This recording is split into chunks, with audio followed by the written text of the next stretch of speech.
Hello, everybody. I hope everybody's doing very well. I assume a lot of people know this, but I'm gonna read something from "The Boy Who Was Raised by a Dog." It's a book. Please you can Google it. So there's something fascinating that I know of it, but I think it's one of those things that you need to be reminded. So it talks about babies and stress. So babies are born with the core elements of the stress response already intact and centered in the lower, most primitive parts of their developing brains. So most primitive parts of their brain. When the infant's brain gets signals from inside the body or from her external senses that something is not right, these registers as distress.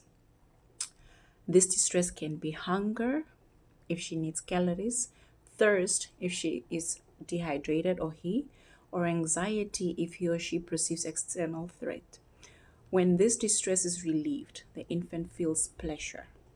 This is because our stress response neurobiology is interconnected with the pleasure and reward areas in the brain and with other areas that represents pain, discomfort, and anxiety. Experiences that decrease distress and enhance our survival tends to give us pleasure. Experiences that increase our risk usually give us a sensation of distress. Okay. Babies immediately find nursing, being held, touched, and rocked soothing and pleasurable, right? So that helps them to relax. So if a baby is crying and usually someone comes and picks them up or feed them, they find that is soothing and teaches them about human connection. If they are parented lovingly and someone consistently comes when they are stressed by hunger or fear or a wet diaper, they then connect that with human interaction and safety. Okay, so that's like a normal childhood that we would want someone to associate themselves with a baby. But if that isn't received, then there's a lot of stress, there's a lot of high anxiety, and so the baby doesn't really grow up positively.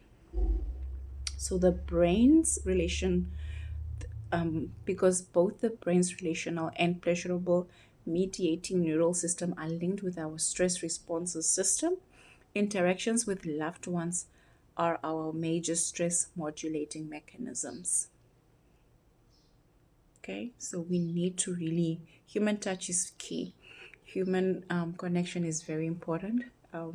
This is really nicely written. I just had to share that so that we know that babies can sense distress, babies can pick up terrible energy, and the body keeps the score.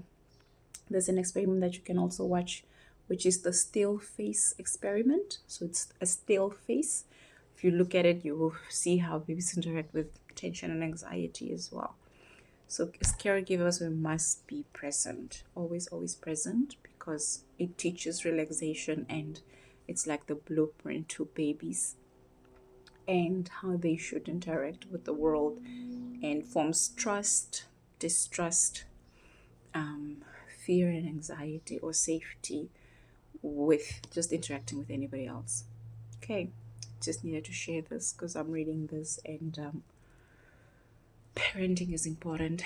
If you want to break any intergenerational trauma, if you want to rewire somebody's future, you start when they're babies and sometimes it's not easy, but if you at least understand that it you can learn how to do it.